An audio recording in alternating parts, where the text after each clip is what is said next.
महाकाय सूर्यकोटि समप्रभ निर्विघ्नं कुरु मे देव सर्वकार्येषु सर्वदा।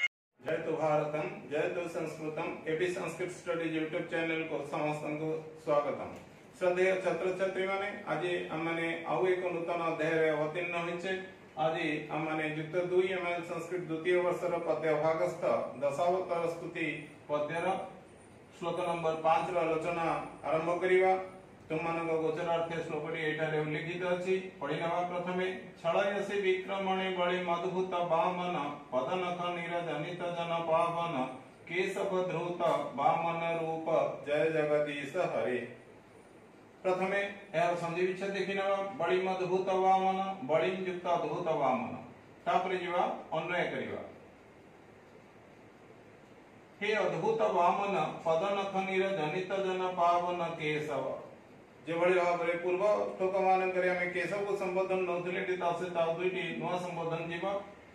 अद्भुत वामन पदनख निरजनित जन पावन केशव त्वं विहरैला बळिं विक्रमणे छळयसि बा त्वं विक्रमणे बळिं छळयसि। तापरे पुनर्बार हे धृत वामन रूप जगदीश हरे त्वं जय बा तव जय भवतु। आलोचना आरंभ करिवा। एठारे कह जायछि प्रथमे हे केशव अर्थात हे भगवान पदनख निरजनित जन पावन अद्भुत वामन केशव तले पदनख निरजनित जन पावन पदस्य नखम पदनखम षष्ठी तत्पुरुष तस्य नीरम षष्ठी तत्पुरुष पद तस्मिन् स्थितं नीरम मध्यम पदलोपी कर्मधारय समास जनित जनानं पावनं जनित जन पावनं षष्ठी तत्पुरुष समास पदनख नीरम जनित जन पावनम जेन सह कमा संबोधने बहुव्रीहि समास अद्भुत वामन अद्भुत च असौ वामन च इति अद्भुत वामन कर्मधार समास संबोधन पद हिचि।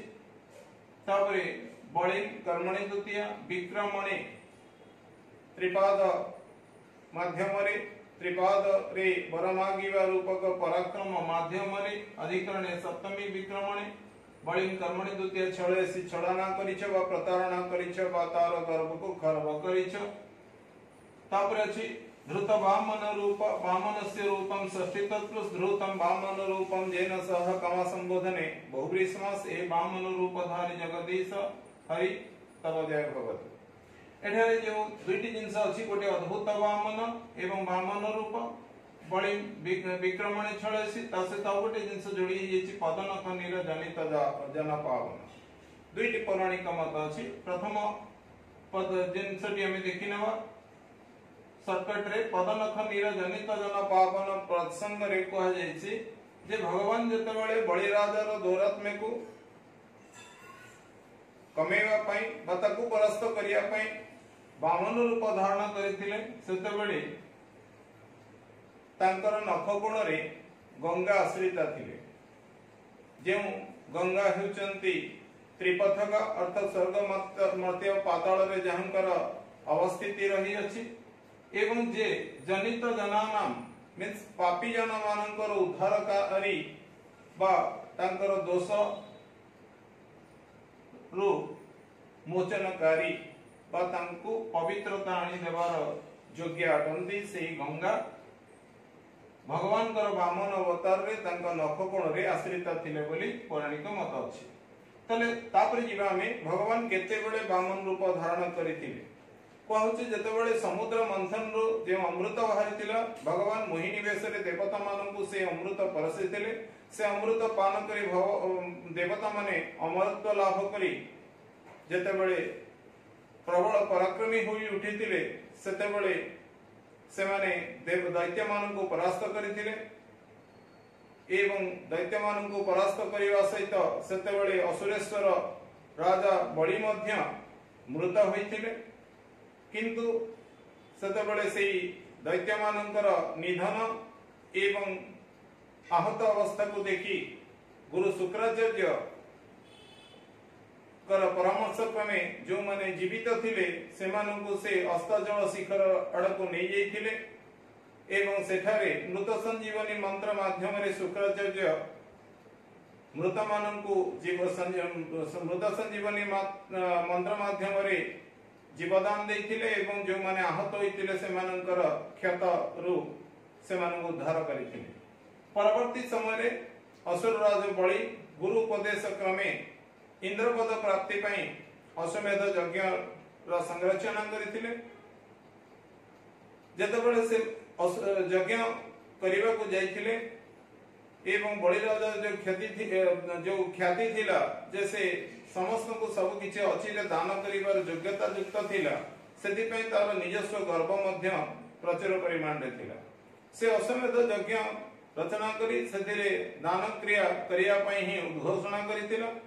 एपटे निज पुत्र मानकर एभली अवस्था को देखी जेतेबेले दैत्य माने पुनर्जन्म प्राप्त होइतिले शुक्राचार्य द्वारा परवर्त समय से माने पुनर्वर देवता मानक ऊपर तांकर दौरात्म्य प्रदर्शन करितिले। समस्त देवता माने परास्त होई पलायन पंथी होई जाइतिले।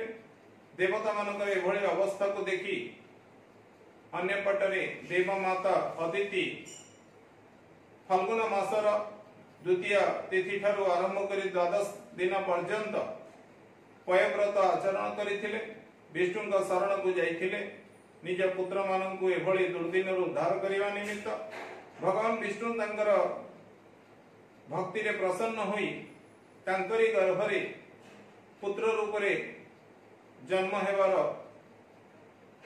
प्रबोधन तांकु देइथिले बा आश्वासन देइथिले। परवर्ती समय सेई देव प्रसविनी अदिति गर्भरु भगवान शिशु वामन रूपरे शिशु रूपरे जन्म ग्रहण करिथिले। जेतेबेले कि से शंख चक्र गदा पद्मधारी भावरे चतुर्धामूर्ति भावरे जन्म ग्रहण करिथिले।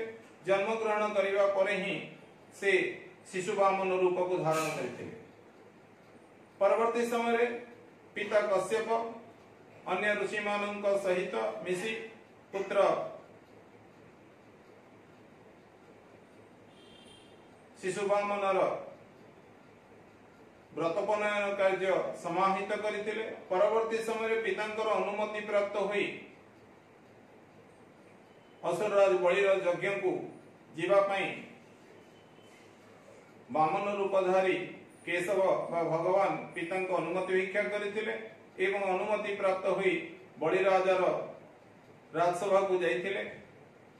सेठारे से जाचक रूप रे विद्यमान जेतेबेले होइथिले सेतेबेले बटु ब्रह्मचारी भावरे सेतेबेले तांकु यथोचित सत्कार प्रदर्शन पूर्वक तांकु जाचना करिया पई असुरराज बलि कहिथिले एवं सेथिरे से तीन पाद भूमि याचना करिथिले वामन रूपी भगवान। अन्य पटरे दैत्य गुरु शुक्राचार्य ये ही विष्णु बोली जानी पारी असुरराज बलि को सचेतन करिवार चेष्टा करिथिले किंतु असुरराज बलि तांका दान देवार महिमा रे एते महिमान्वित निजको निजे होइथिले बा एते गौरवान्वित अनुभव करुथिले जा फले सेतिर से पश्चात्पद होई नथिले। परवर्ती समय भगवान तांकर तीन पाद भूमि याचना स्वरूप प्रथम प्रार्थना पृथ्वी लोक को मागिथिले। गोटिए पादरे से पृथ्वी लोक को एवं द्वितीय पादरे से स्वर्ग लोक को बलिराजा ठार मागी नेथिले। एवं परवर्ती समय जेतेबेले से वामन अवतारी भगवान मु मोर तृतीय पाद कोठी थोइबी बोली निवेदन करिसंती सेतेबेले गर्वान्वित थिबा असुरराज बलि मम मस्तके स्थापयतु कही मुंड नुआई देथिले। मोर मुंडरे थुअंतु बोली कही जेतेबेले से मुंड नुआइचंती भगवान निजर नाभि केंद्र तृतीय पदर आविष्कार करी सेही पद को तार मस्तक रे स्थापना पूर्वक ताको सुतल को पातल को ही चापी देथिले। अर्थात सेठी ही बलिराजार मृत्यु घटिथिला। ताले एठी हमें देखिबा वामन अवतार भगवान किभली बलिराजार निधन करिथिले तार गर्भ को खर्ब करिथिले। ताले सेही वामन अवतार रे तांको नखकोण रे गंगा आश्रित थिले मध्य बोली मध्य पौराणिक मत रहिछि। ताले भगवान काहार गर्व रखंदी नहीं।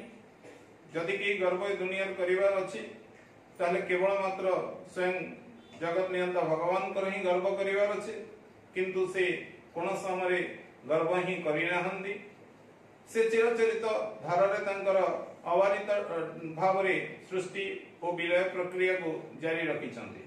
तले एठी सेही वामन रूप धारण करिथिबा भगवान को जते बेले बलिराजा तृतीय पादर भिक्षा प्रदान करिया पई मम मस्तके स्थापयतु बोली कहिला, सेठारे ही तार गर्व प्रदर्शित होला। जदि हमें को गोटे छोटिया संक्षिप्त उदाहरण माध्यम रे बुझिबार चेष्टा करिबा, बेले बेले एटा घरे देखा जाए खाद्य प्रिय पुओ बा झियो, साधारण भाव तो पुओ मान भी अधिक खाद्य प्रिय थांती। जदि खाद्य प्रिय पुओ खाइबार किछि समय परे तार माता को याचना करे, मामा भोक कलानी कि बो भोक कलानी कौन खाइबी, ताले जो पुओ को एते गेला करंदी मां बेले बेले से किसी गेला नहीं बेले बेले अतिष्ट होई से कहि जानती तुम मुंड को खाउनु।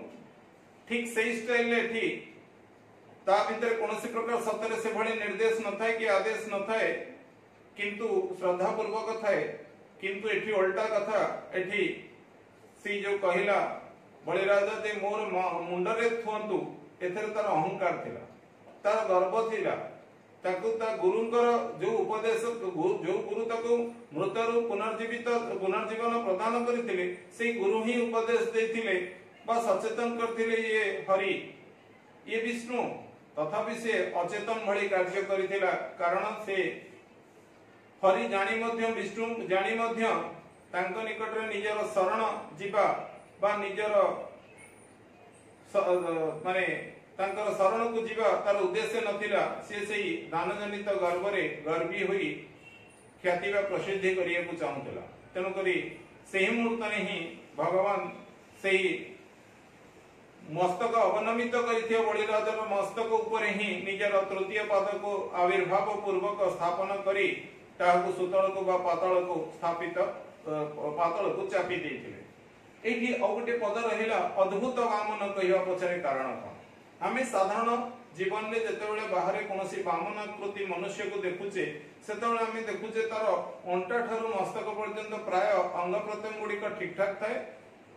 अंटा ठारू पाद पर्यंत अंग किछि परिमाण रे जाकी हे जाय बा स्क्वीज हेकी रहिते, तार ठीक भाव रे प्रसारण घटी न थाए। किंतु आखि दुईटी, कान दुईटी, नाक गोटे, मुह गोटे, मुंड गोटे, ए सब ठीक ठाक अंग गुड़िक प्राय समस्त पाखरे समान थाए एवं अंटा ठारू मध्य स्कंध देशर प्रसारण साधारण भाव रे घटी थाए। किंतु केवल मात्र अंटा ठारू पाद पर्यंत ठीक भाव रे प्रसारित होई न थाए। किंतु पाद तो दुईटी ही थाए, जेमती आखि दुईटी, हाथ दुईटी, गोड़ दुईटी थाए, गोड़ दुईटी अनुसार तार पाद दुईटा थाए। किंतु एठी अद्भुत वामन जो थिले स्वयं भगवान, सेठी तांकर तृतीय पादर आविष्करण घटिछि, से ताही करि परिछंती। तेणु करी तांको एठारे अद्भुत वामन भाव रे श्लोक रे संबोधित करा जायछि।